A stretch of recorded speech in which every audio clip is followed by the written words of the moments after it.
اللہ کا سب سے بڑا حکم نماز، کیا نماز نماز نماز۔ کلمہ پڑھنے کے بعد اللہ کا سب سے بڑا حکم مجھ پر، تم لوگوں پر، پوری امت مسلمہ پر جو فرض ہوا وہ نماز۔ اور آج محسن بلا رہا ہے، اللہ کا حکم آ رہا ہے، حی علی الصلاۃ حی علی الفلاح، آ نماز کی طرف، آ کامیابی کی طرف۔ لیکن ہمارے دماغ کے اندر یہ بات نہیں گھس رہی، ہمیں اپنی کامیابی وہی نظر آ رہی ہے، اسی گندگی کے اندر نظر آ رہی ہے، انہی دھوکوں کے اندر نظر آ رہی ہے۔ وہ میرے بھائی، اصل کامیابی نماز کے اندر ہے۔ مرنے کے بعد مال کا حساب نہیں ہوگا، سب سے پہلے مرنے کے بعد نماز کا حساب ہوگا۔ جس کی نماز جاندار ہوگی اس کے باقی عمل شاندار ہوں گے۔ اللہ کے واسطے میرے بھائی، اس کی تیاری کر لو، کیونکہ ہم لوگ اس تیاری کے لیے بھیجے گئے، اور اس تیاری کو یاد دلوانے کے لیے کم و بیش 1,24,000 پیغمبر اس دنیا میں تشریف لایا کرتے تھے۔ جتنے بھی نبی آتے تھے سب ایک ہی بولو کو بولا کرتے تھے، ایک ہی بات کی دعوت دیا کرتے تھے کہ اے لوگوں، اللہ کی مانو، اللہ کو مانو، پڑھو کلمہ لا الہ الا اللہ، تم لوگ کامیاب ہو جاؤ گے۔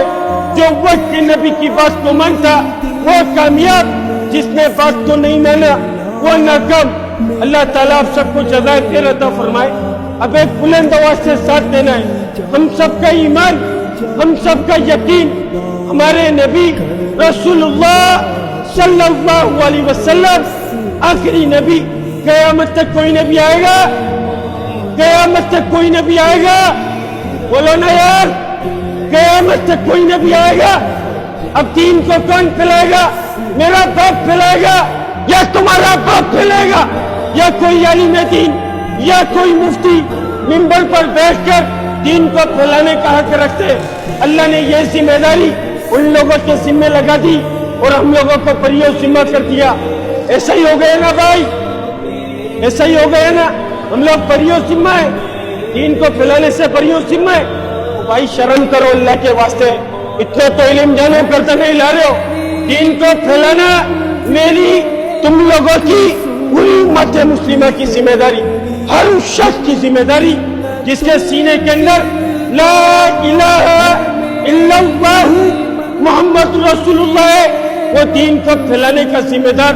اور یہ ذمہ داری میرے باپ نے یا تمہارے باپ داداؤں نے ہم لوگوں کے اوپر نہیں لگائی، نہ بابا جی نے، نہ پیر صاحب نے، نہ عالم دین نے، نہ مفتی نے، ہم پر نہیں لگائی، اللہ نے لگائی، قرآن پاک میں لگائی۔ اور کیا فرمایا؟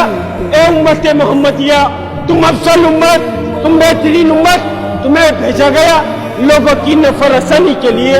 تم بھلی باتوں کا حکم کرتے ہو، بری باتوں سے منع کرتے ہو، اور ایک اللہ پر ایمان رکھتے ہو، تو ختم نبوت کی برکت سے اس کلمے کی محنت کو کرنا، اس کلمے کے مطابق زندگی کو گزارنا، اس کلمے کو گھر گھر، گلی گلی، نگر نگر، ملک ملک، بستی بستی، شہر شہر لے کر جانا کس کا کام؟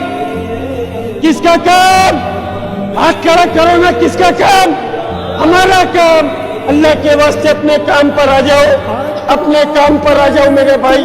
دنیا ہماری ضرورت، کھانا ہماری ضرورت، پینا ہماری ضرورت، سونا ہماری ضرورت، اٹھنا ہمارا ضرورت، دنیا کے معاملات سب ہماری ضرورت۔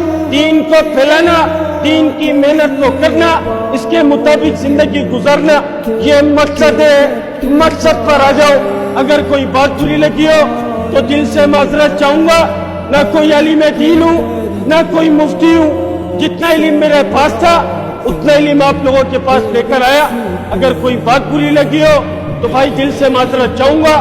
السلام علیکم ورحمۃ اللہ وبرکاتہ۔ اللہ تعالی ہم سب کو عمل کی توفیق عطا فرمائے۔